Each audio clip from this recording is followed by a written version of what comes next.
올케 나 좀 살려줘. 형님, 우린 가족이 아니라 고용관계입니다. 일당 받고 싶으면 먼지 한 텀 남기지 마세요. 30년 전 가난하다며 내 혼수 이불을 구둣발로 짓밟았던 시누이. 쫄딱 망의 빚쟁이에게 쫓기던 그녀가 내 펜트하우스에 파출부로 들어왔습니다.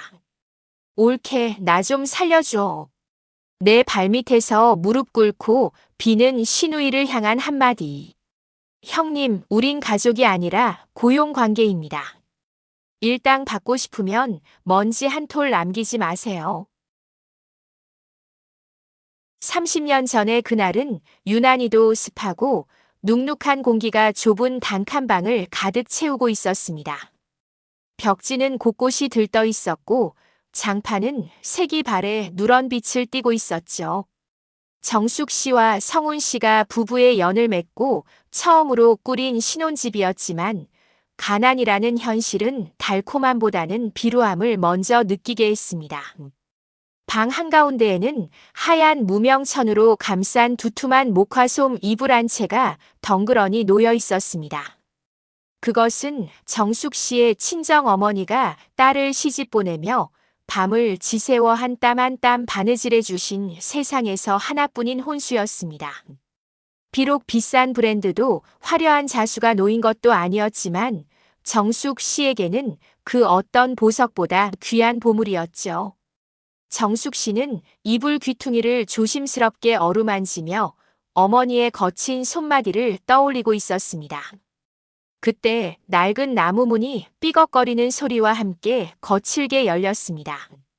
좁은 방 안으로 진한 향수 냄새가 확 끼쳐 들어와 코끝을 찔렀습니다. 화려한 모피 코트를 입고 손에는 가죽 장갑을 낀 시누이 미란이 구두도 벗지 않은 채 방 안으로 성큼성큼 들어섰습니다. 그녀의 뾰족한 하이힐 굽이 낡은 장판을 콕콕 찍으며 위협적인 소리를 냈습니다. 미라는 방 안을 한번 휙 둘러보더니 코웃음을 치며 지팡이로 이불 보따리를 쿡쿡 찔렀습니다. 마치 더러운 물건을 확인하듯 경멸 어린 눈빛이었습니다. 올케, 이게 뭐야? 설마 이걸 혼수라고 해온 거니? 미란의 날카로운 목소리가 좁은 방 안을 쩌렁쩌렁 울렸습니다. 정숙 씨는 당황하여 자리에서 일어나며 고개를 숙였습니다. 형님 오셨어요. 이거 저희 엄마가 직접 솜 타서 만들어주신 목화솜 이불이에요. 따뜻하고 좋아요. 하지만 미라는 들은 채도 하지 않았습니다. 목화솜, 요즘 세상에 누가 이런 촌스럽고 무거운 걸 덮니? 냄새나서 원 어디 쓰겠어? 미라는 인상을 잔뜩 찌푸리며 발을 들어 올렸습니다. 그리고 망설임 없이 하얀 이불 호청 위를 구둣발로 짓밟기 시작했습니다. 이런 건 갖다 버려. 넝마주의도 안 가져가겠다. 검은 구두약과 흙먼지가 묻은 발자국이 하얀 천 위로 선명하게 찍혔습니다. 정숙 씨는 비명을 지르며 이불 위로 몸을 던졌습니다. 형님, 이러지 마세요. 엄마가 어떻게 만들어주신 건데. 그녀는 미란의 다리를 붙잡고 애원했지만 미란은 오히려 정숙 씨를 발로 걷어찼습니다. 옆에서 지켜보던 성훈 씨가 참다 못해 나섰습니다. 누나, 이게 무슨 짓이야? 당장 그만두지 못해. 성훈 씨가 미란의 팔을 잡고 말렸지만 미란은 동생의 손을 거칠게 뿌리쳤습니다. 너는 입 다물어. 의사식이나 돼서 이런 구질구질한 집구석에서 사는 게 자랑이니? 내가 너를 어떻게 키웠는데? 미라는 분이 풀리지 않는지 핸드백에서 두툼한 돈 봉투를 꺼내 정숙 씨의 얼굴을 향해 뿌렸습니다. 돈다발이 아닌 꼬깃꼬깃한 지폐 몇 장이 굴욕적으로 바닥에 흩어졌습니다. 친정이 가난해서 예단도 못 해왔으면 몸으로라도 때워야 할 거 아니야. 이거 받고 떨어져서 내 동생 앞길 막지 말고 쥐 죽은 듯 살아. 미란이 내뱉은 말은 비수가 되어 정숙 씨의 가슴에 깊이 박혔습니다. 가난이 죄는 아니라고 배웠지만 오늘만큼은 가난이 사무치게 원망스럽고 부끄러웠습니다. 형님, 말씀이 너무 지나치세요. 정숙 씨는 울먹이며 바닥에 떨어진 돈을 주우려 하지 않았습니다. 미라는 그런 정숙 씨를 비웃으며 쏘아붙였습니다. 주제 파악 좀 해. 너랑 내 동생은 급이 달라. 어디서 감히 굴러먹던 뼈다귀가 들어와서 물을 흐려? 그녀는 마지막까지 악담을 퍼붓고는 흙 묻은 구두로 이불을 한 번 더 짓밟고 방을 나갔습니다. 쾅 닫힌 문 너머로 미란의 짜증 섞인 목소리가 멀어져 갔습니다. 방 안에는 무거운 정적만이 감돌았습니다.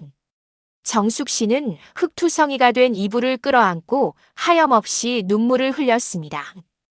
어머니의 정성이, 자신의 자존심이 무참히 짓밟힌 것만 같아 숨을 쉴 수가 없었습니다. 성훈 씨는 바닥에 흩어진 돈을 주먹으로 내리치며 괴로워했습니다. 미안하다, 정수가. 내가 못나서. 그는 아내의 어깨를 감싸 안으며 흐느꼈습니다. 창밖에는 어느새 굵은 빗줄기가 쏟아지기 시작했습니다. 유리창을 때리는 빗소리가 정숙 씨의 통곡 소리와 섞여 처량하게 울려 퍼졌습니다. 초라한 신혼방의 풍경, 짓밟힌 이불, 그리고 바닥에 흩어진 돈. 이 모든 것이 정숙 씨의 가슴 속에 지울 수 없는 흉터로 남았습니다. 그날 밤 정숙 씨는 더러워진 이불 호청을 뜯어내며 이를 악물었습니다. 눈물은 마르고 그 자리에 서늘한 도끼가 차오르기 시작했습니다. 두고 봐라. 내가 반드시 성공해서 이 수모를 1000배 만배로 갚아줄 테니까. 그녀의 굳게 다문 입술 사이로 비장한 다짐이 새어나왔습니다. 벽에 걸린 낡은 달력은 1990년대를 가리키고 있었습니다. 그 달력이 한 장 한 장 뜯겨나가고 계절이 수없이 바뀌었습니다. 작은 공장에서 밤새 미싱을 돌리던 정숙 씨의 구분등은 점점 펴졌고 기름때 묻은 작업복은 깔끔한 정장으로 바뀌어 갔습니다. 성훈 씨가 개발한 기술이 대박을 터뜨리고 정숙 씨의 뛰어난 사업 수완이 더해져 공장은 날로 번창했습니다. 수출 탑을 받고 신문 일면에 기사가 실리고 마침내 강남의 노른자위 땅에 으리으리한 사옥을 올리게 되었죠. 30년이라는 세월은 정숙 씨의 거친 손을 보드랍게 만들었고 그녀를 대한민국 굴지의 중견기업 회장 사모님으로 다시 태어나게 했습니다. 가난 때문에 고개 숙였던 젊은 날의 정숙은 이제 없습니다. 오직 성공이라는 갑옷을 입고 당당하게 세상을 내려다보는 여인만이 있을 뿐이죠. 현재 시점 강남의 최고급 펜트하우스 거실. 통유리창 너머로 한강의 야경이 파노라마처럼 펼쳐져 있었습니다. 정숙 씨는 최고급 소파에 앉아 우아하게 찻잔을 들었습니다. 은은한 조명이 그녀의 기품 있는 얼굴을 비추고 있었죠. 사모님, 차 맛은 어떠신지요? 비서의 물음에 정숙 씨는 옅은 미소를 지으며 고개를 끄덕였습니다. 향이 좋네요. 오늘 날씨와 잘 어울려요. 그녀는 자리에서 일어나 창가로 다가갔습니다. 발 아래로 보이는 세상은 작고 하찮게 느껴졌습니다. 30년 전 단칸방에서 올려다보던 그 높고 아득했던 하늘이 이제는 그녀의 눈높이와 나란히 하고 있었습니다. 정숙 씨는 창문에 비친 자신의 얼굴을 바라보았습니다.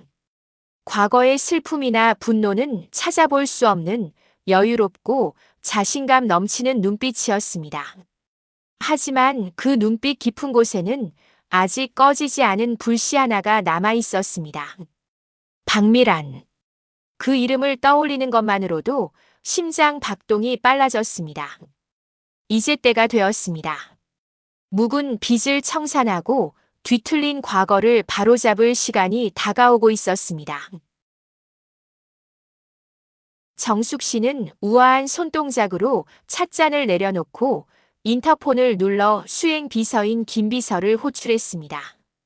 단정한 정장 차림의 김 비서가 즉시 거실로 들어와 허리를 굽혔습니다. 부르셨습니까, 사모님? 정숙 씨는 창밖을 응시하던 시선을 거두고 김 비서를 바라보며 차분하게 지시를 내렸습니다. 김 비서, 내일 우리 집 청소를 도와줄 가사 도우미를 한 명 구해줘요. 기존에 오던 업체 말고 인력 사무소 쪽으로 알아봐요. 네, 알겠습니다. 특별히 원하시는 조건이 있으신가요? 김 비서의 물음에 정숙 씨는 잠시 생각에 잠기는 듯 하다가 의미심장한 눈빛으로 입을 열었습니다. 조건은 딱 하나예요. 나이가 좀 있고 돈이 아주 급해서 무슨 일이든 군소리 없이 할 사람이어야 해요. 그리고 과거에 좀 잘 살았다가 망해서 닥치는 대로 일하는 사람이면 더 좋겠네요. 김 비서는 사모님의 까다롭고도 독특한 조건에 의아한 표정을 지었지만 토를 달지 않았습니다. 정숙 씨의 지시에는 언제나 그만한 이유가 있다는 것을 오랜 경험으로 알고 있었기 때문입니다. 네, 명심하겠습니다. 바로 수배해 보겠습니다. 김 비서가 물러가자 정숙 씨는 탁자 위에 놓인 달력을 바라보았습니다. 내일 날짜에 붉은색 동그라미가 쳐져 있었습니다. 그날은 바로 30년 전 미란이 자신의 혼수를 짓밟았던 날이자 정숙 씨가 복수를 다짐했던 날이었습니다. 한편 서울 변두리의 허름한 고시원촌. 대낮임에도 햇빛이 들지 않아 눅눅하고 어두운 1평짜리 쪽방에 한 여자가 웅크리고 있었습니다. 한때는 의사 사모님 소리를 들으며 떵떵거렸던 박미란이었습니다. 그녀의 몰골은 30년 전의 화려함과는 거리가 멀었습니다. 염색을 하지 않아 희끗희끗한 머리는 산발이었고 명품으로 휘가 맞던 몸에는 보풀이 인 낡은 트레이닝복이 걸쳐져 있었죠.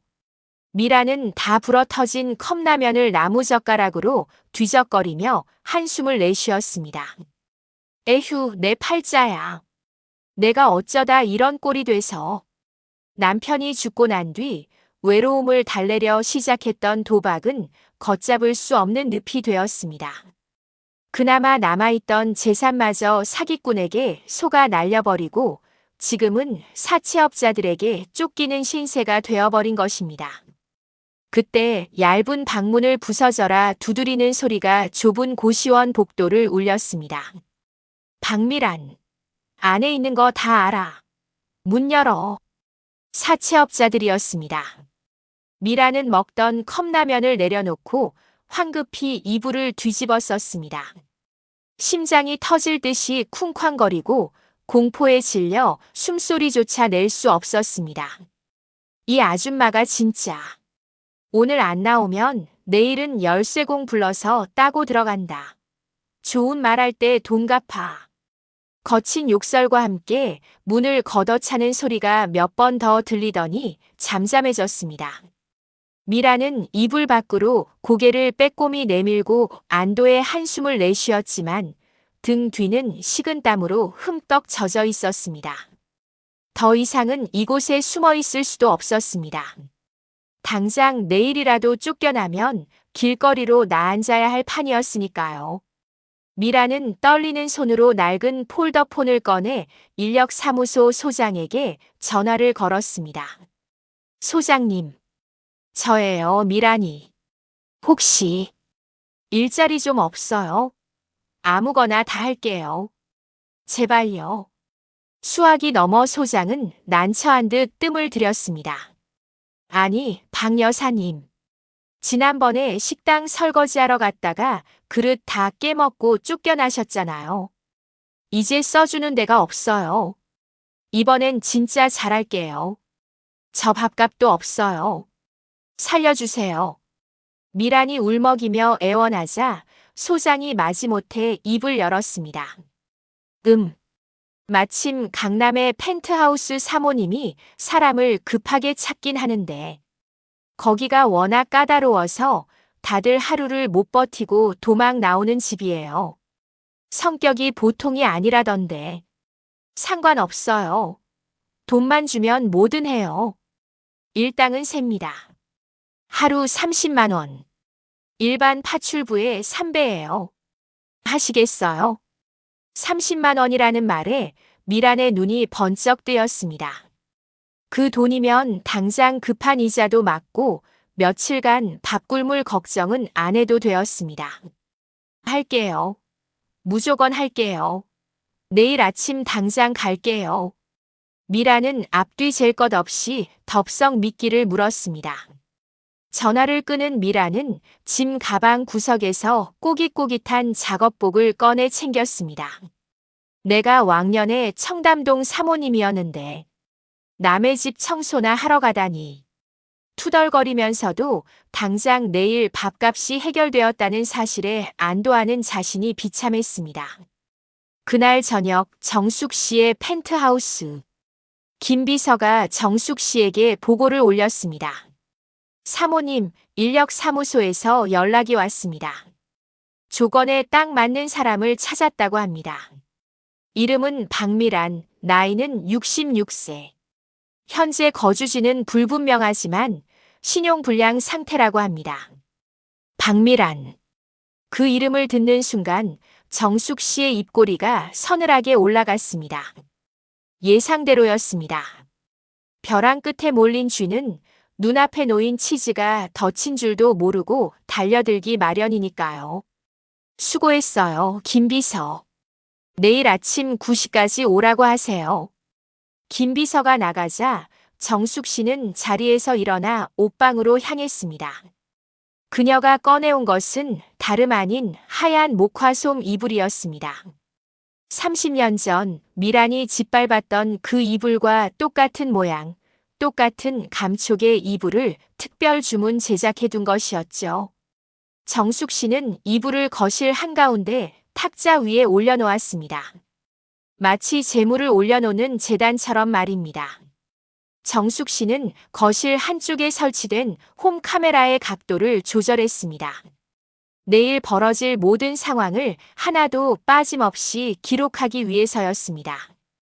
창밖으로 보이는 강남의 야경은 화려하게 빛나고 있었지만 정숙 씨의 집안은 폭풍 전야처럼 고요하고 차가웠습니다. 그녀는 소파에 앉아 30년 묵은 와인을 잔에 따랐습니다. 검붉은 와인이 잔 속에서 소용돌이 쳤습니다. 어서 오세요, 형님. 오랫동안 기다렸습니다. 정숙 씨는 허공을 향해 건배를 제의했습니다.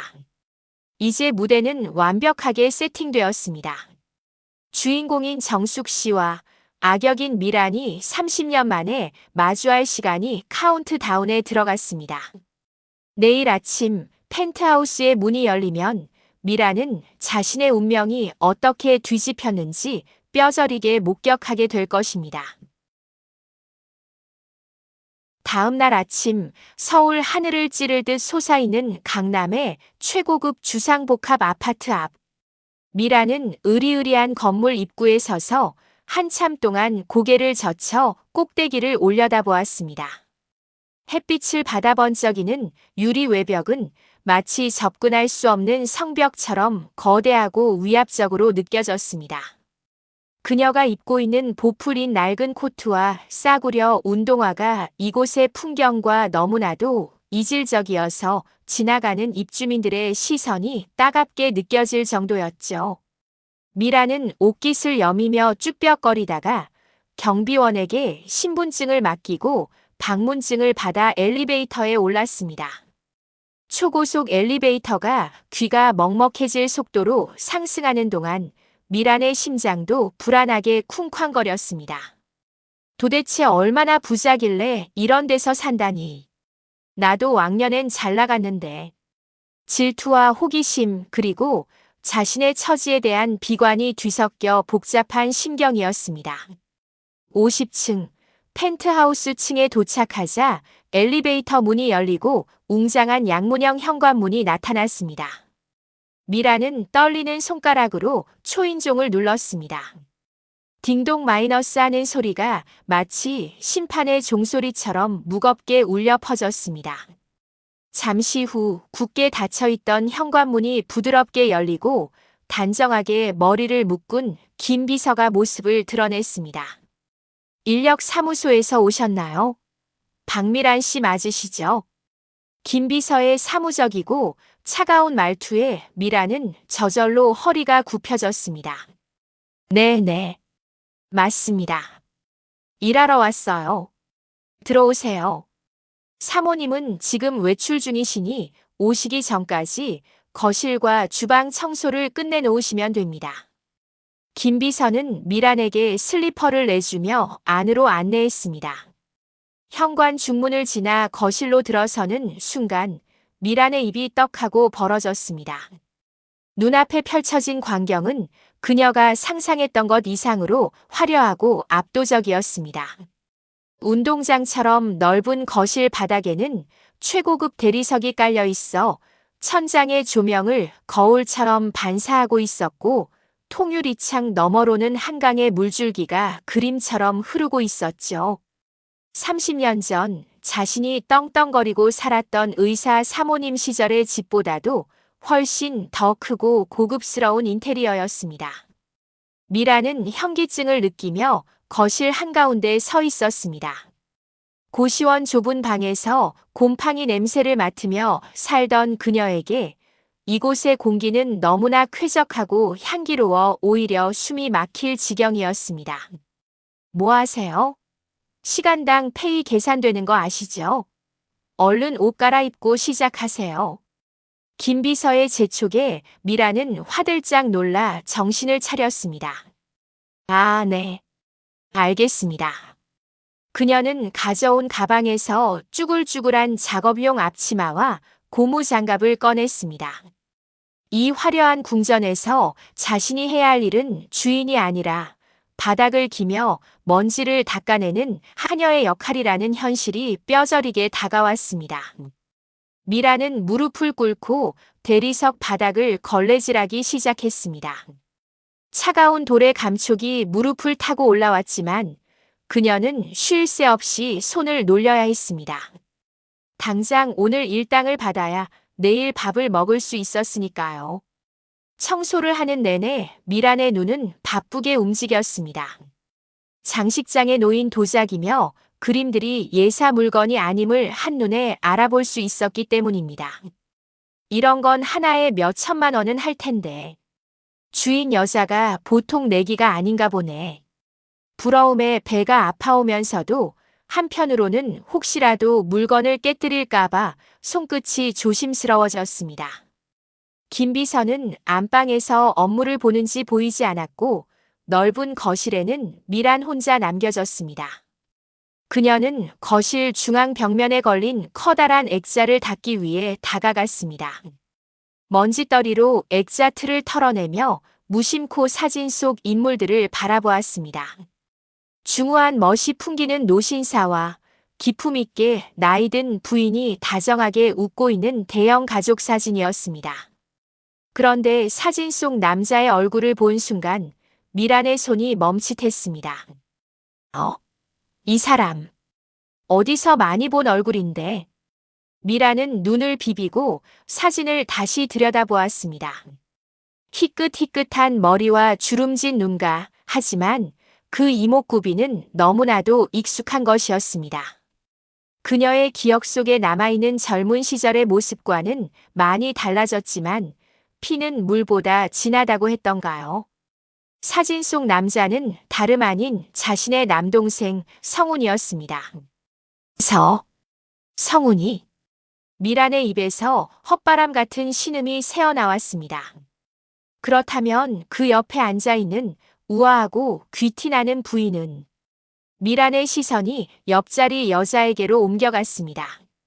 30년 전 촌스럽다고 무시하고 혼수 이불을 밟아버렸던 그 올케 정숙이었습니다. 세월이 흘러 세련되게 변했지만 그 눈매와 인매는 분명 정숙이었습니다. 말도 안 돼. 거짓말이야. 미라는 뒷걸음질 치다 걸레빤 물통을 건드려 넘어질 뻔했습니다. 자신이 일하러 온 이 으리으리한 펜트하우스가 바로 자신이 쫓아내다시피 연을 끊었던 동생네 집이라니. 그리고 자신이 부러워했던 그 까다로운 사모님이 바로 그 정숙이라니. 충격과 공포가 해일처럼 밀려왔습니다. 미라는 주위를 둘러보았습니다. 이 모든 화려한 가구와 장식품들이 갑자기 자신을 조롱하는 듯 느껴졌습니다. 도망가야 해. 여기서 나가야 해. 마주치면 끝장이야. 미란의 머릿속에는 오직 탈출해야 한다는 생각뿐이었습니다. 그녀는 앞치마를 벗어던질 새도 없이 현관을 향해 달렸습니다. 다리가 후들거려 제대로 뛸 수조차 없었습니다. 현관문에 다다라 손잡이를 돌렸지만 문은 굳게 잠겨 있었습니다. 최첨단 도어록은 안에서도 버튼을 눌러야만 열리는 구조였는데 당황한 미란의 손은 허공만 헛돌았습니다. 어떻게 여는 거야? 문 좀 열려라, 제발. 그녀는 손톱이 부러져라 문을 긁어댔습니다. 그때 등 뒤에서 띠리릭 하는 소리가 들려왔습니다. 현관문이 아니라 엘리베이터 홀 쪽에서 나는 도어록 해제 소리였습니다. 누군가 들어오고 있었습니다. 김비서가 아니라면 분명 집주인일 것입니다. 미라는 심장이 입 밖으로 튀어나올 것만 같았습니다. 지금 이 꼴로 정수기와 마주친다면 차라리 혀 깨물고 죽는 게 나을 것 같았습니다. 숨어야 했습니다. 어디라도 좋으니 제발 눈에 띄지 않아야 했습니다. 미라는 허둥지둥 거실로 되돌아왔습니다. 탁 트인 거실에는 마땅히 숨을 곳이 없었습니다. 그녀는 바퀴벌레처럼 기어서 거실 한복판에 놓인 거대한 소파 뒤로 몸을 던졌습니다. 차가운 대리석 바닥에 납작 엎드린 채 숨소리조차 내지 않으려 입을 틀어막았습니다. 딸깍. 현관문이 열리고 누군가 들어오는 소리가 들렸습니다. 다녀왔습니다. 차분하고도 힘있는 목소리. 30년 전 주눅들어 기어가는 목소리로 말하던 올케가 아니었습니다. 자신감 넘치는 안주인의 목소리였습니다. 또각또각. 하이힐 굽소리가 넓은 거실을 울리며 점점 가까워져 왔습니다. 그 소리는 마치 미란의 심장을 옥죄어오는 카운트다운처럼 들렸습니다. 미란은 눈을 질끈 감았습니다. 자신이 무시하고 짓밟았던 사람이 하늘 꼭대기에 앉아 자신을 내려다보고 있다는 현실이 믿기지 않았습니다. 공포와 수치심 그리고 알 수 없는 패배감이 뒤섞여 온몸이 식은땀으로 젖어들었습니다. 발소리가 소파 앞에서 뚝 멈췄습니다. 그리고 머리 위에서 서늘한 목소리가 떨어져 내렸습니다. 아주머니 오셨으면 인기척을 하셔야죠. 거기 숨어서 뭐 하세요? 미라는 숨을 멈췄습니다. 올 것이 왔습니다. 정숙 씨는 거실 한복판에 우뚝 멈춰 서서 마치 숨은 그림 찾기를 하듯 소파 뒤쪽을 응시했습니다. 이미 김 비서에게 보고를 받았고 홈 카메라를 통해 모든 상황을 지켜보고 있었기에 그녀는 쥐 죽은 듯 숨어있는 미란의 존재를 정확히 알고 있었죠. 하지만 서두르지 않았습니다. 사냥꾼이 덫에 걸린 사냥감의 공포를 즐기듯 정숙 씨는 천천히 코트를 벗어 김 비서가 있던 자리에 우아하게 걸쳐 놓았습니다. 그리고 또각또각 구두 굽소리를 내며 소파 쪽으로 몇 걸음 더 다가갔습니다. 그 발소리 하나하나가 소파 뒤에 납작 엎드린 미란의 심장을 짓누르는 망치질 소리처럼 들렸을 것입니다. 정숙 씨는 팔짱을 끼고 허공을 향해 나직하지만 힘있는 목소리를 던졌습니다. 아주머니 오셨으면 인기척을 하셔야죠. 남의 집 거실에서 숨바꼭질이라도 하시는 겁니까? 그 목소리에는 서리빨 같은 냉기가 서려 있었습니다. 소파 뒤에서 숨죽이고 있던 미라는 더 이상 숨을 곳이 없다는 것을 깨달았습니다. 그녀는 덜덜 떨리는 다리에 힘을 주어 겨우 몸을 일으켰습니다. 헝클어진 머리카락 사이로 드러난 얼굴은 핏기가 싹 가셔 백지장처럼 하얗게 질려 있었고 눈동자는 초점을 잃고 흔들리고 있었죠. 두 여자의 시선이 허공에서 맞부딪혔습니다. 30년 만의 재회. 하지만 그 풍경은 30년 전 단칸방에서의 그것과는 너무나도 달랐습니다.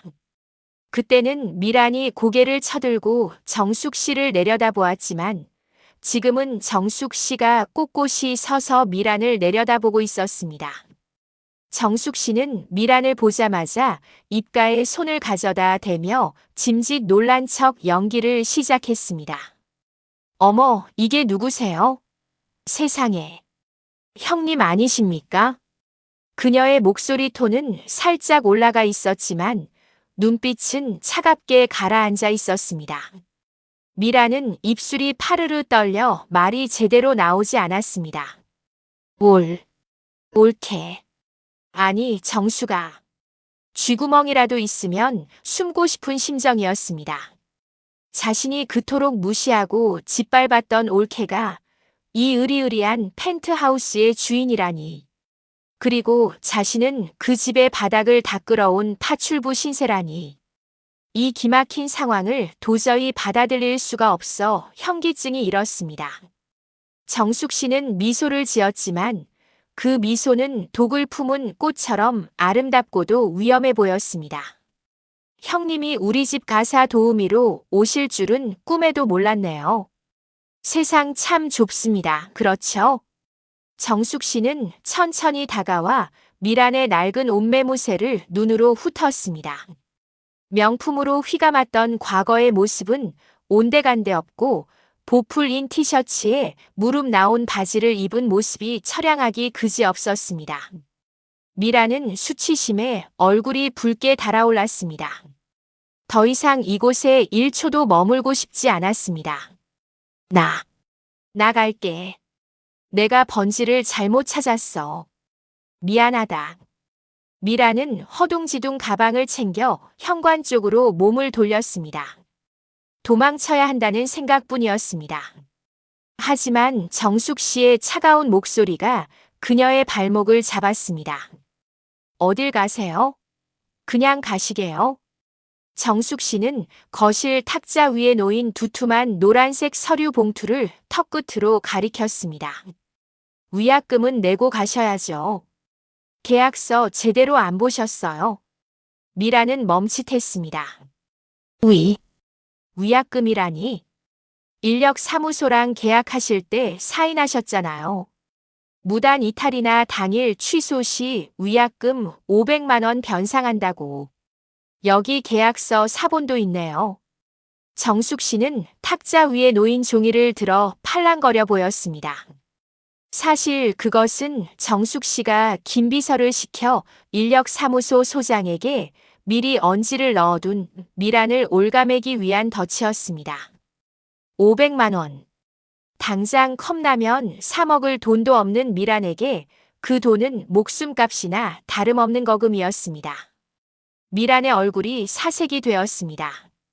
나 돈 없어. 500만 원이 어디 있어? 그녀는 울상이 되어 정숙 씨를 바라보았습니다. 정숙 씨는 여유롭게 소파에 앉아 다리를 꼬았습니다. 그럼 일을 하셔야죠. 제가 일당은 업계 최고로 쳐드릴 테니 도망가지 말고 돈값은 하고 가세요. 프로시잖아요. 프로라는 말이 비수가 되어 꽂혔습니다. 돈 앞에서 자존심을 굽혀야 하는 자신의 처지가 뼈저리게 느껴졌습니다. 미라는 현관과 거실 사이에서 갈등했습니다. 도망치자니 빚이 늘어나고 남자니 죽기보다 싫은 올케의 밑에서 일을 해야 하는 진퇴양난의 상황이었습니다. 정숙 씨는 그런 미란의 속을 훤히 들여다보고 있다는 듯 찻잔을 들어 올리며 쐐기를 박았습니다. 선택하세요. 500만 원 물어내고 나가시든지 아니면 오늘 하루 제 집 청소를 깨끗이 해주시든지. 저는 어느 쪽이든 상관없습니다. 미라는 주먹을 꽉 쥐었습니다. 손톱이 살을 파고드는 고통보다 비참한 현실이 더 아팠습니다. 결국 그녀는 고개를 떨구고 바닥에 놓아두었던 걸레를 다시 집어들었습니다. 돈이 원수였습니다. 할게. 미라는 기어들어가는 목소리로 대답하며 무릎을 꿇었습니다. 정숙 씨가 앉아있는 소파 앞 대리석 바닥에 엎드려 걸레질을 시작했습니다. 차가운 바닥의 냉기가 무릎을 타고 올라와 온몸을 떨게 했습니다. 정숙 씨는 잡지를 넘기며 무심한 듯 툭 던졌습니다. 거기 소파 밑 먼지가 그대로네요. 형님 예전에 깔끔 떨기로 유명하셨잖아요. 우리 신혼집 오셨을 때도 냄새 난다고 난리 치셨는데 늙어서 감이 좀 떨어지셨나 봐요.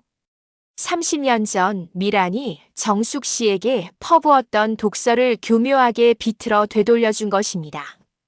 미란의 등 뒤로 식은땀이 흘렀습니다. 자신이 뱉었던 말들이 부메랑이 되어 돌아와 가슴을 후벼 파고 있었습니다. 다시 닦으세요. 제 눈에 먼지 한 톨이라도 보이면 일당은 없습니다. 정숙 씨의 엄명에 미라는 입술을 깨물며 소파 밑으로 몸을 구겨 넣었습니다. 바닥을 박박 문지르는 그녀의 손등 위로 굴욕의 눈물이 뚝뚝 떨어졌습니다.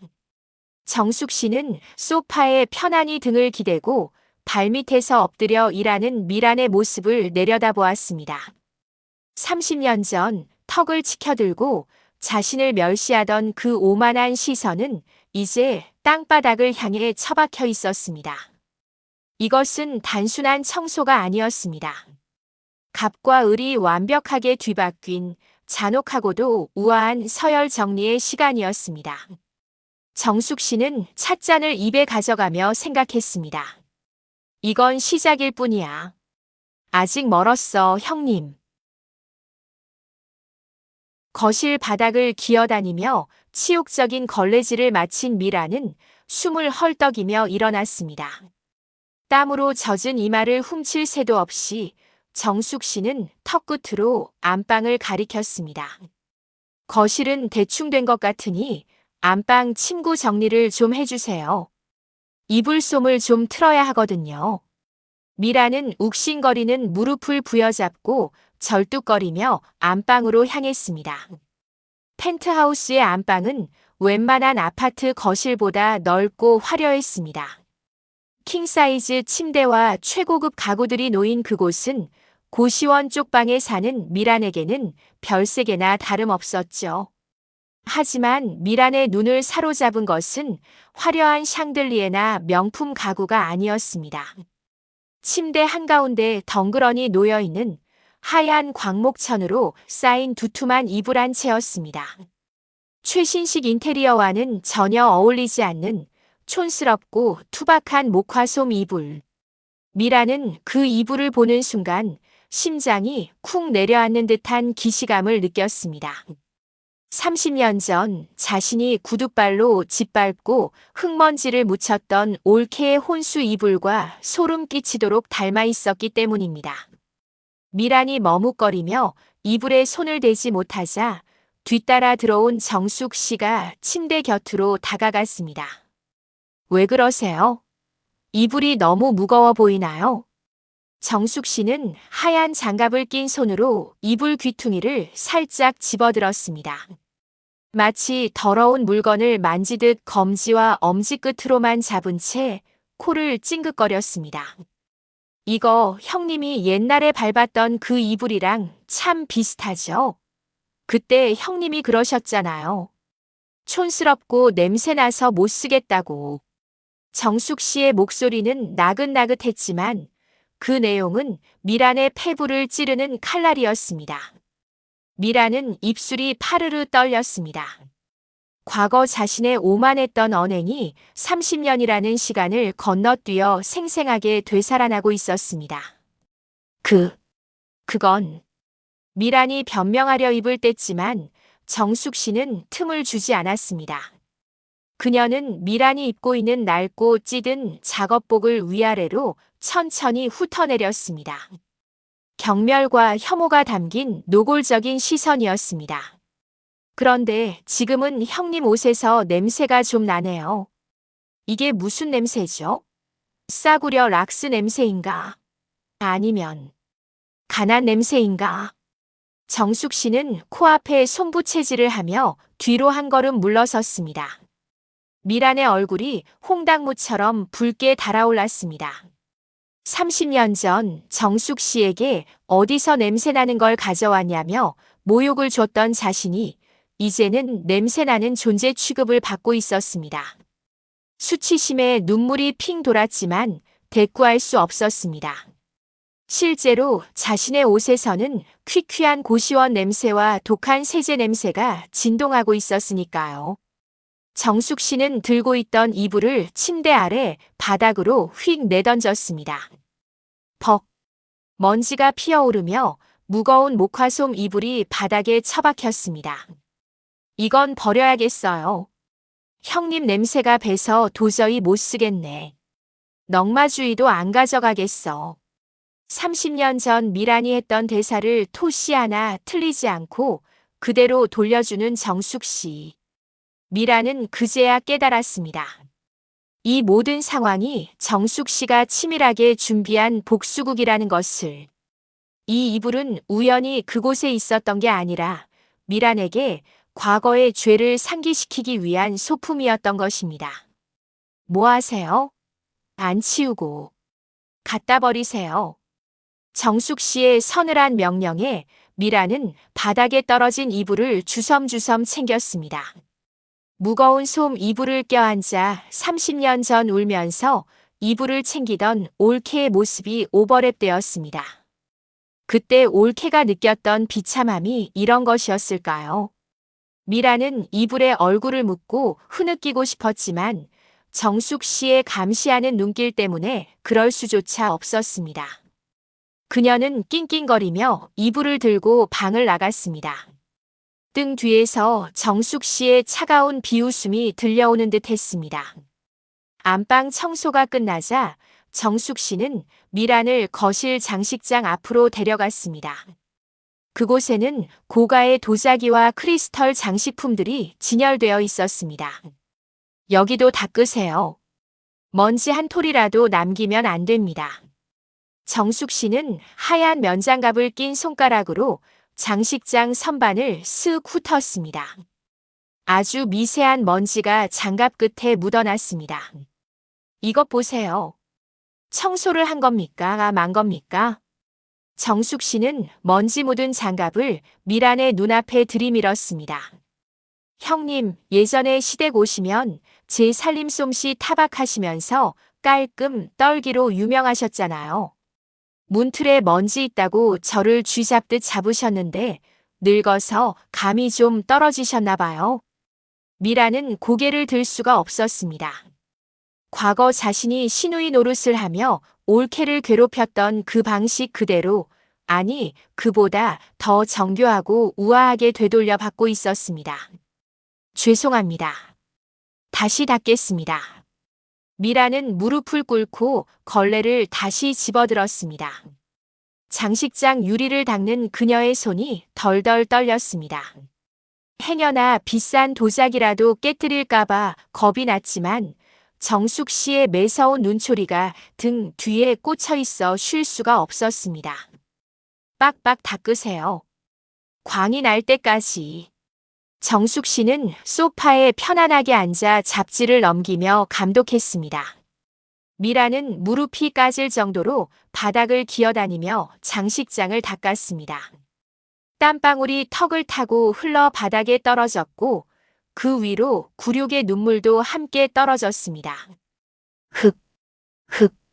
참다 못해 새어나온 울음소리에 정숙 씨가 잡지를 덮으며 물었습니다. 형님, 왜 우세요? 돈 벌러 오셔서. 목소리에는 걱정이 아닌 냉소적인 호기심만이 담겨 있었습니다.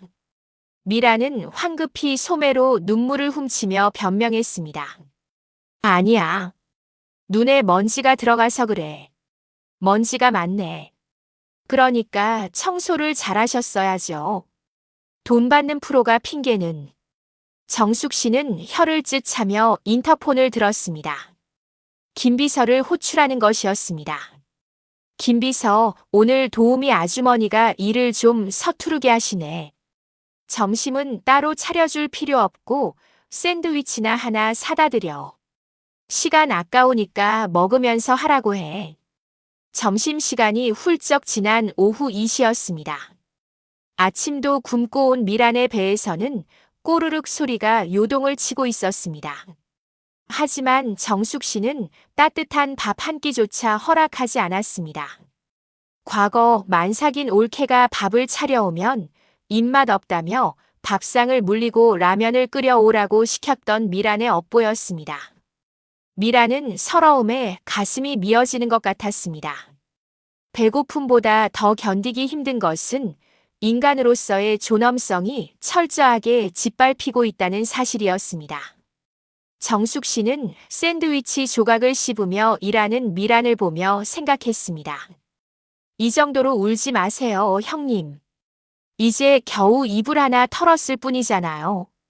그녀는 찻잔을 들어 입술을 축였습니다.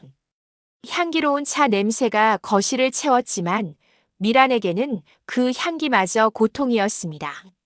30년 전에 눅눅했던 단칸방 냄새가 지금 화려한 펜트하우스에서 역전되어 미란의 코끝을 맴돌고 있었습니다. 정숙 씨의 복수는 이제 막 절정을 향해 달려가고 있었습니다. 오후 3시가 넘어가자 펜트하우스 거실에는 나른한 오후의 햇살이 깊게 드리워졌습니다. 미라는 허리가 끊어질 듯한 통증을 참으며 마지막 남은 창틀 먼지를 닦아내고 있었습니다. 땀으로 젖은 머리카락이 이마에 달라붙어 거추장스러웠지만 닦을 손이 없었습니다. 정숙 씨는 소파에 비스듬히 기대어 잡지 책장을 넘기다가 벽시계를 흘깃 보더니 입을 열었습니다. 청소는 얼추된 것 같네요. 이제 차 한 잔 마셔야겠어요. 커피 좀 내려오세요. 미라는 흠칫 놀라 걸레를 든 손을 멈췄습니다. 커피요? 네. 주방 아일랜드 식탁 위에 머신 있어요.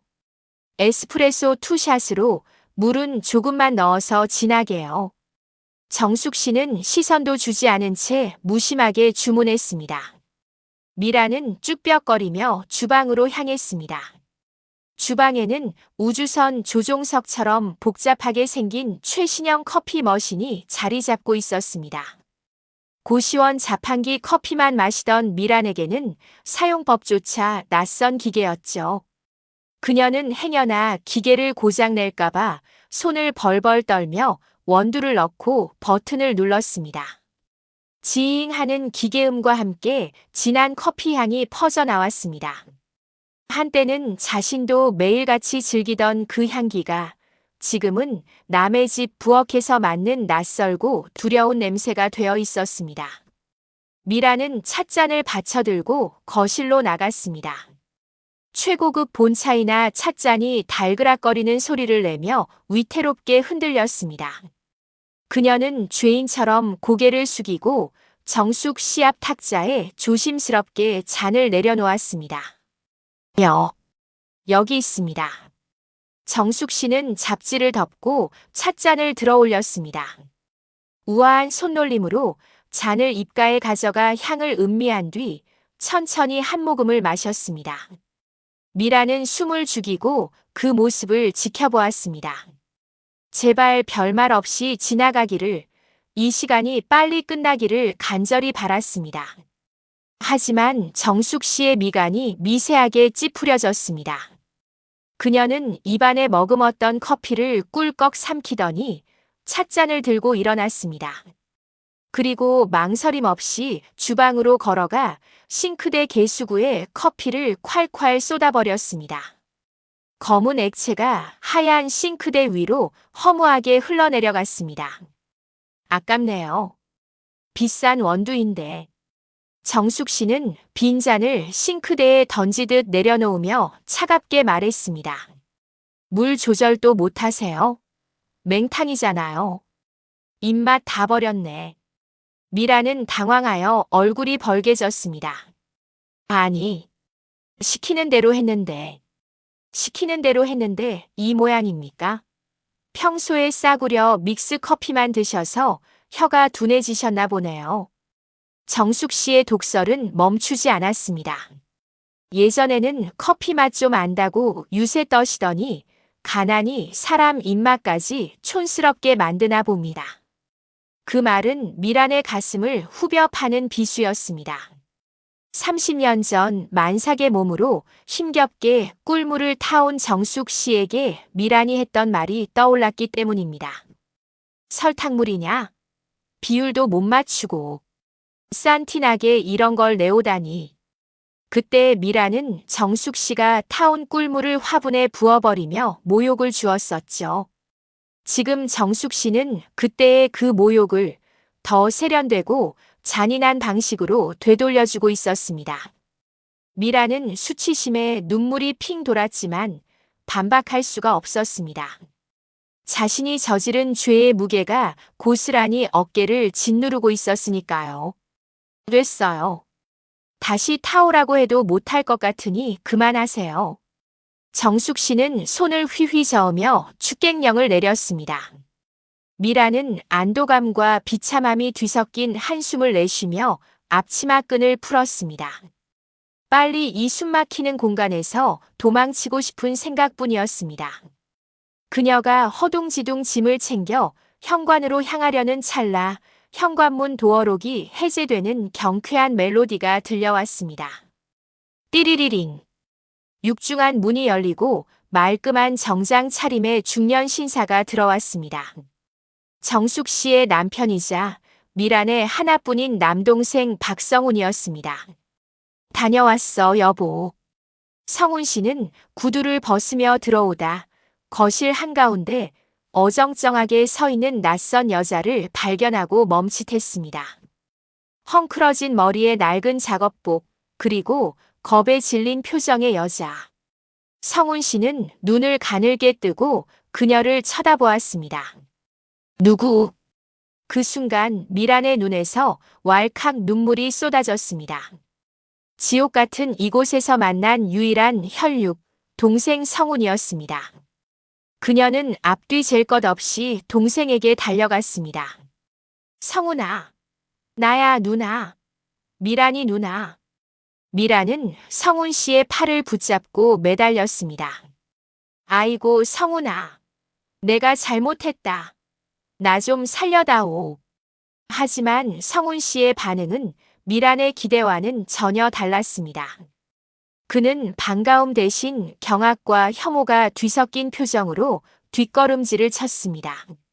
마치 모르는 사람, 아니 끔찍한 것을 본 사람처럼 누나의 손을 거칠게 뿌리쳤습니다. 이게 무슨, 누님이 여긴 웬일이야? 그 꼴은 또 뭐고? 성훈 씨의 목소리는 차갑게 식어 있었습니다. 미라는 바닥에 주저앉아 동생의 바지가랑이를 잡았습니다. 성훈아, 나갈 데가 없어. 빚쟁이들한테 쫓겨서 고시원 살고 있어. 제발 나 좀 도와줘. 그녀는 피를 나눈 형제라는 천륜에 호소하려 했습니다. 하지만 성훈 씨는 냉정했습니다. 도와달라니? 우리 연 끊은 지 10년이 넘었잖아. 매형 병원 부도 내고 내 집문서까지 들고 날랐을 때 우린 이미 남남된 거 아니었어. 과거 미란이 저질렀던 만행들이 성훈 씨의 입을 통해 낱낱이 고발되었습니다. 도박 빚을 갚기 위해 동생네 집까지 팔아먹으려 했던 누나. 그때의 배신감은 10년이라는 세월로도 씻겨지지 않았던 것입니다. 그때 소파에 앉아있던 정숙 씨가 천천히 일어났습니다.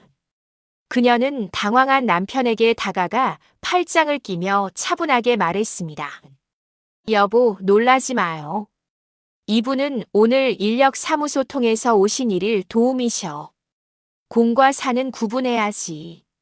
정숙 씨의 말은 미란에게 사형 선고나 다름없었습니다. 가족이 아닌 돈을 받고 일하러 온 고용인일 뿐이라는 명확한 선긋기였습니다. 성훈 씨는 아내의 말뜻을 알아차리고 고개를 끄덕였습니다. 그는 바닥에 주저앉은 누나를 내려다보며 싸늘하게 뱉었습니다. 그렇군. 일하러 왔으면 일이나 제대로 하고 가. 당신 힘들게 하지 말고.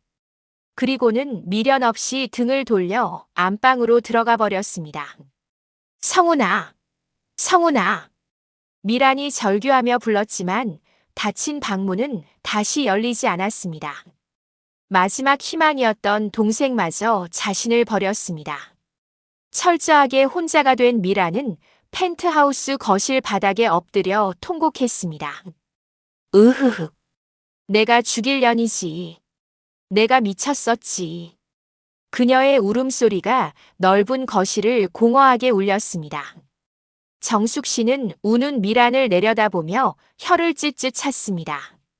시끄러워요. 일하러 와서 왜 울고불고 난리예요? 남의 집안 다 망치려고. 정숙 씨는 식탁 위에 있던 돈 봉투를 집어들었습니다. 자, 오늘 일당이에요. 받으세요.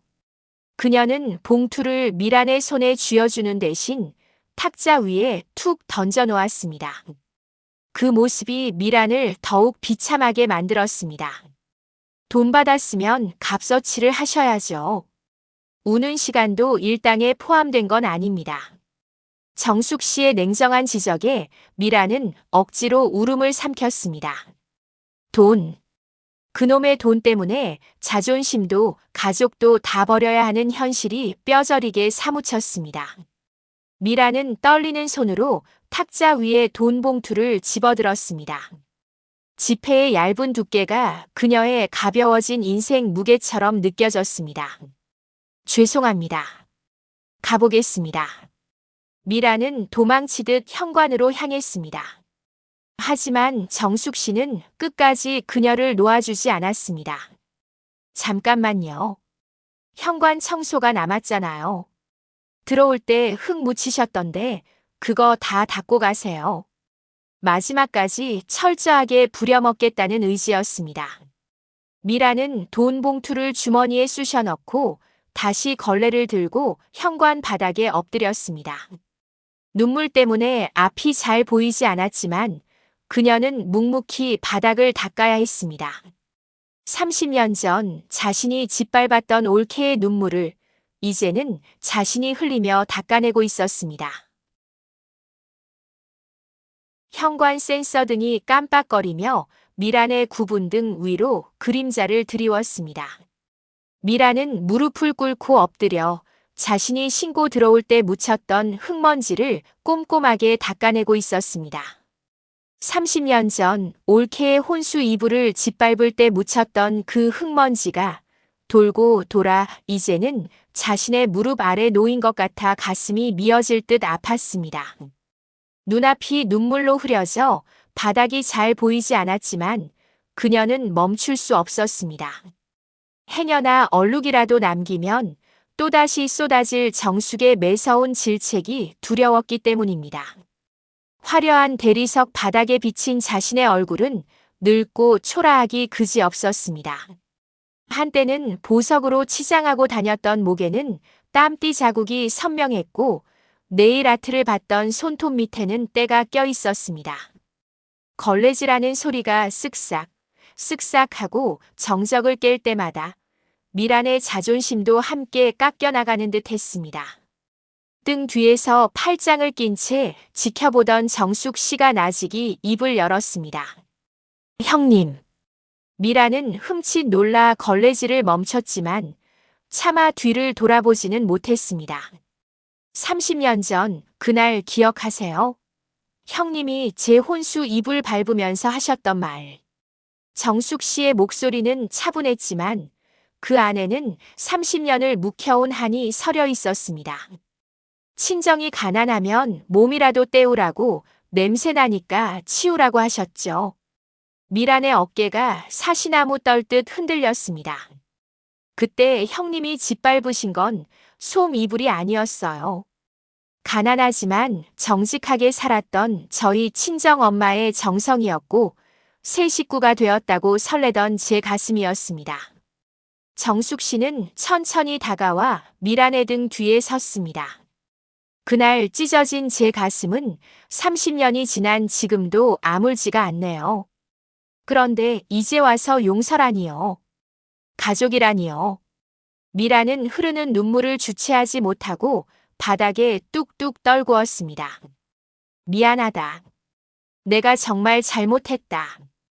그때는 내가 눈이 멀어서. 미란이 울먹이며 변명하려 했지만 정숙 씨는 단호하게 말을 잘랐습니다.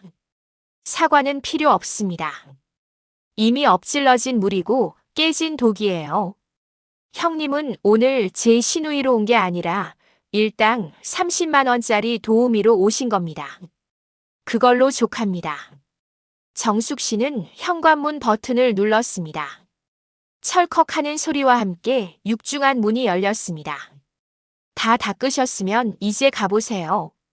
아, 그리고 정숙 씨는 나가려는 미란을 멈춰 세웠습니다.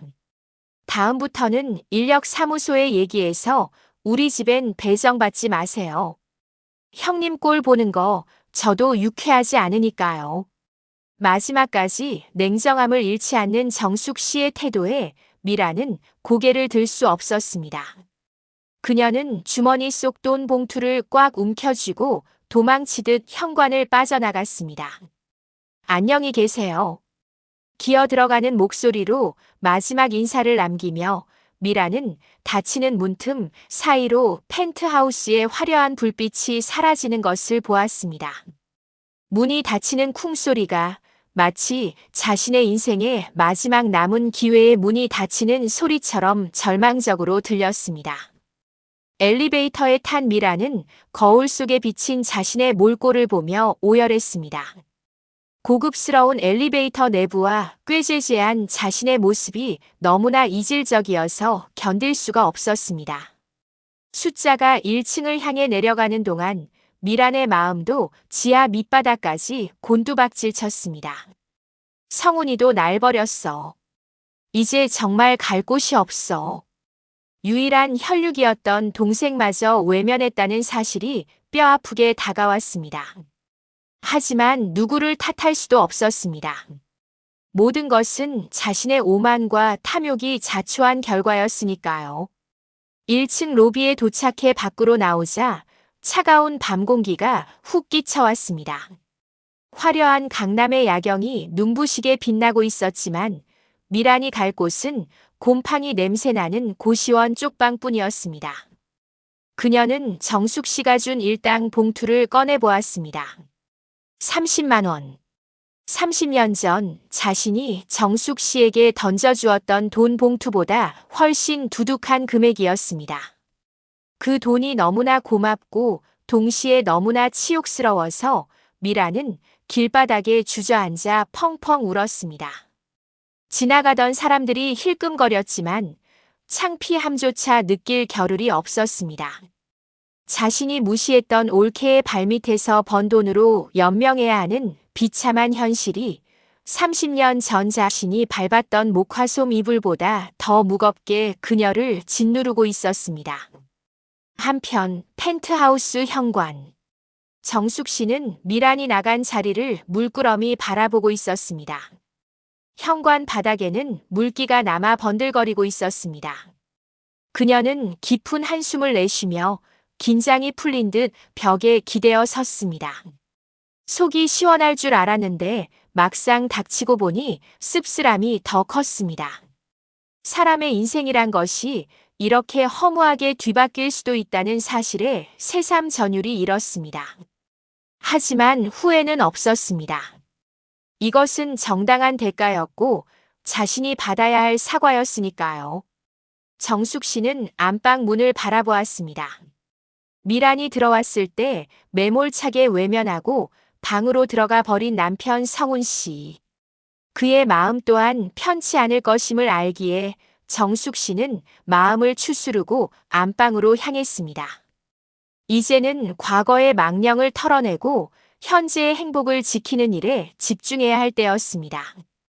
굳게 닫힌 현관문 밖에는 차가운 바람이 불고 있었지만 정숙 씨의 집안에는 따뜻한 온기가 감돌기 시작했습니다. 그것은 30년 묵은 체증이 내려간 자리에 채워지는 평온함이라는 이름의 온기였습니다. 미란이 떠난 후 현관의 센서 등이 꺼지자 펜트하우스에는 다시금 고요한 정막이 찾아왔습니다. 정숙 씨는 잠시 현관문에 기대어 서서 가빠진 숨을 골랐습니다. 전쟁 같았던 시간이 지나고 나니 승리감보다는 알 수 없는 허탈함과 피로감이 물밀듯이 밀려왔기 때문입니다. 하지만 그 피로감은 기분 나쁜 것이 아니었습니다. 마치 알터니가 빠진 자리를 혀끝으로 더듬을 때 느껴지는 시원하면서도 리탄 해방감에 가까웠죠. 정숙 씨는 옷매무새를 가다듬고 천천히 안방으로 발걸음을 옮겼습니다. 굳게 닫힌 안방 문 앞에서 그녀는 잠시 망설였습니다. 누나를 매몰차게 외면하고 방으로 들어가 버린 남편 성훈 씨의 마음이 어떨지 짐작이 갔기 때문입니다.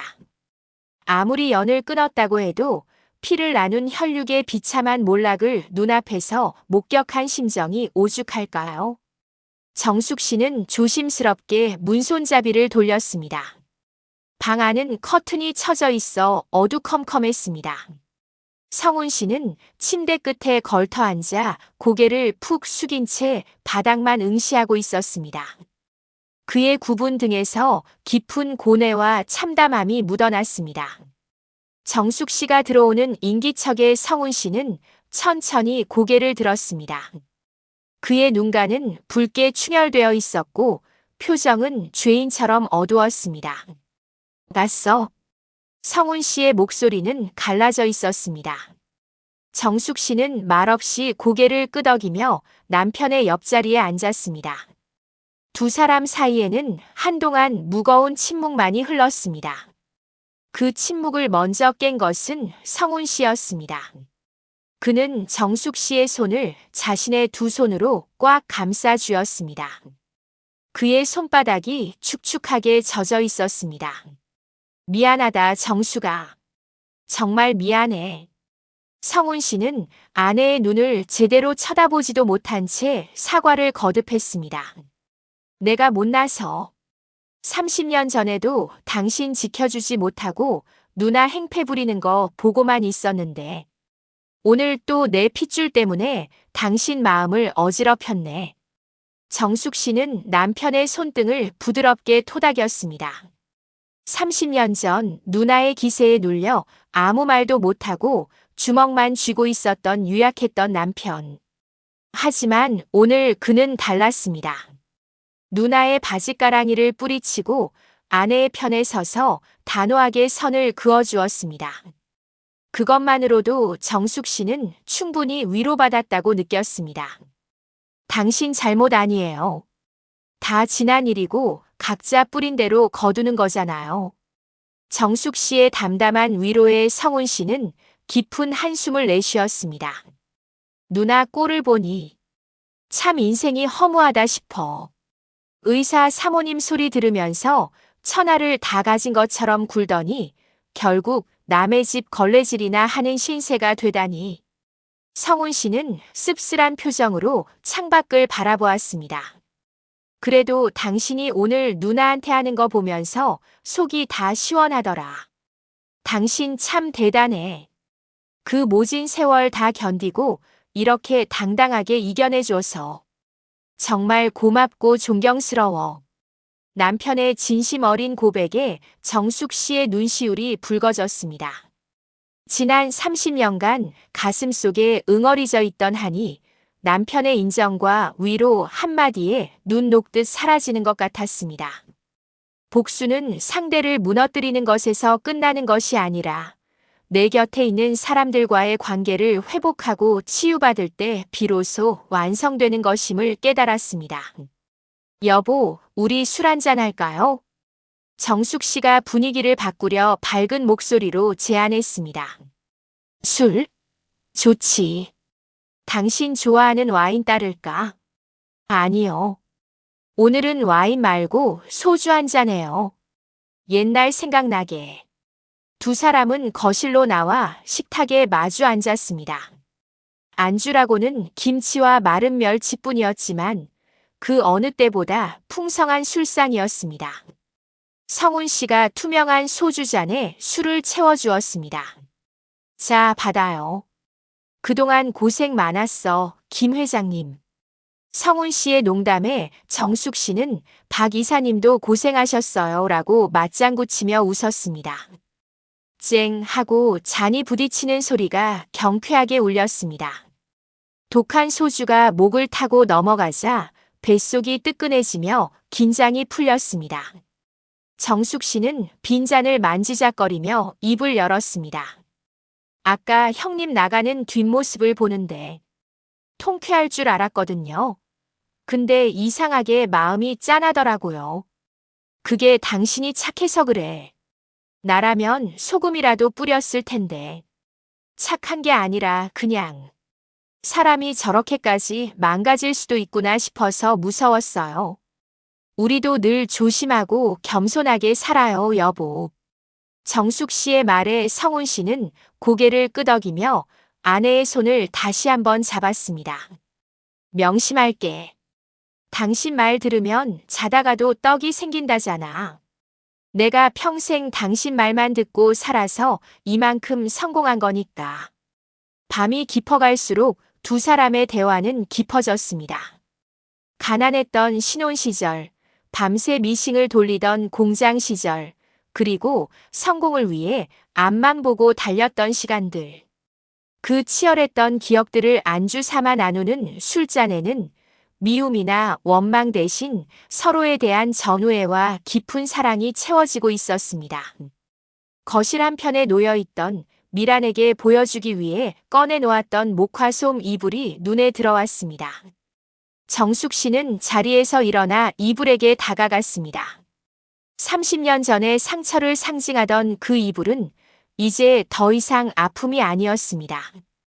그녀는 이불을 곱게 개어 장롱 깊숙한 곳에 넣었습니다. 마치 과거의 아픈 기억을 봉인하듯 단호하고도 정중한 손길이었습니다. 여보, 내일은 우리 쇼핑이나 갈까요? 당신 양복도 좀 사고 지은이 줄 선물도 좀 보고. 그럴까? 그러고 보니 우리 둘이 백화점 간 지도 오래됐네. 성훈 씨가 환하게 웃었습니다. 그 웃음 속에 30년 전 누나 때문에 찡그렸던 미안함은 더 이상 남아있지 않았습니다. 창밖에는 어느새 어둠이 짙게 깔리고 강남의 화려한 야경이 별처럼 빛나고 있었습니다. 하지만 정숙 씨에게는 그 어떤 야경보다 지금 마주 앉아 있는 남편의 편안한 얼굴이 더 아름답게 보였습니다. 지긋지긋했던 악연의 고리를 끊어내고 온전히 우리만의 평화를 되찾은 밤. 정숙 씨는 소파에 깊숙이 몸을 기대며 눈을 감았습니다. 30년 묵은 체증이 내려간 가슴 속으로 따뜻하고 평온한 공기가 가득 차오르는 것을 느끼며 그녀는 비로소 깊은 잠에 빠져들 준비를 했습니다. 내일은 오늘보다 더 행복하고 더 눈부신 아침이 기다리고 있을 테니까요. 쫓겨나듯 펜트하우스를 빠져나온 미라는 화려한 조명이 감싸는 아파트 단지를 비틀거리며 걸어 나왔습니다. 강남의 밤거리는 눈이 부시게 찬란했지만 미란이 걸어가야 할 길은 칠흑 같은 어둠뿐이었습니다. 차가운 밤바람이 땀에 젖은 작업복 사이로 파고들어 살을 애는 듯 했지만 가슴 속을 휘몰아치는 수치심과 후회에 비하면 아무것도 아니었습니다. 그녀는 주머니 속에 구겨 넣은 돈 봉투를 생명줄처럼 꽉 움켜쥐었습니다. 올케가 던져준 30만 원. 30년 전 자신이 올케에게 던졌던 돈보다 액수는 컸지만 그 무게는 천근만근처럼 무거워 발목을 잡아 끌었습니다. 지하철과 버스를 갈아타고 한참을 달려 도착한 곳은 도시의 불빛조차 닿지 않는 허름한 고시원 촌이었습니다. 좁은 골목길에는 쓰레기 냄새와 퀴퀴한 곰팡이 냄새가 진동했고 술에 취한 취객들의 고성 방가가 끊이지 않았습니다. 불과 몇 시간 전까지 머물렀던 향기롭고 쾌적한 펜트하우스와는 천국과 지옥만큼이나 극명한 대비를 이루는 곳이었죠. 미라는 도망치듯 자신의 쪽방으로 들어와 문을 걸어 잠갔습니다. 성인 한 명이 겨우 누울 수 있는 비좁은 방, 창문 하나 없어 환기도 되지 않는 그곳이 지금 미란이 가진 전부였습니다. 그녀는 눅눅한 이불 위에 쓰러지듯 주저앉아 거친 숨을 몰아쉬었습니다. 눈을 감아도 정숙의 차가운 눈빛과 동생 성훈의 매몰찬 외면이 잔상처럼 떠올라 괴로웠습니다. 으흐흐. 내가 어쩌다 이 꼴이 됐나. 미라는 봉투에서 꼬깃꼬깃한 지폐를 꺼내 세어보았습니다. 세 장의 5만 원권 지폐와 만원짜리 몇 장. 이 돈이면 당장 밀린 방세를 내고 며칠간 컵라면으로 끼니를 때울 수는 있겠지만 구겨진 자존심과 잃어버린 가족은 영원히 되찾을 수 없다는 사실이 뼈저리게 사무쳤습니다. 벽에 걸린 거울 속에 비친 자신의 얼굴은 늙고 추레한 노파 그 자체였습니다. 한때 의사 사모님이라며 떵떵거리고 올케의 혼수를 넉마 취급했던 그 기세등등하던 박미라는 이제 세상 어디에도 없었습니다. 그녀는 돈을 가슴에 품고 방바닥을 치며 통곡했습니다. 하지만 그 울음소리는 고시원의 얇은 벽을 뚫고 나가지 못한 채 좁은 방 안에서 메아리쳐 다시 미란의 귀를 찔렀습니다. 인과응보의 밤은 그렇게 길고도 고통스럽게 깊어만 갔습니다. 다음 날 아침, 펜트하우스의 아침은 눈부신 햇살과 함께 시작되었습니다. 자동 커튼이 스르르 열리며 한강의 윤슬이 거실 가득 쏟아져 들어왔습니다. 정숙 씨는 일찍 일어나 따뜻한 차를 우리고 베란다 화초에 물을 주며 하루를 시작했습니다. 어제 있었던 소란과 긴장감은 온데간데 없고 집안에는 평화롭고 안락한 공기만이 감돌고 있었죠. 지난밤 남편과 나누었던 진솔한 대화와 위로 덕분에 정숙 씨의 마음은 깃털처럼 가벼웠습니다. 30년 묵은 체증이 내려간 자리에 이제는 온전한 행복을 채울 준비가 되어 있었습니다. 식탁에는 성훈 씨가 서툰 솜씨로 깎아놓은 사과와 토스트가 차려져 있었습니다. 일어났어. 당신 피곤할까봐 내가 간단하게 준비했어. 성훈 씨가 쑥스러운 듯 웃으며 커피를 따랐습니다. 어머, 당신이 웬일이에요? 호강하네, 박 회장 사모님.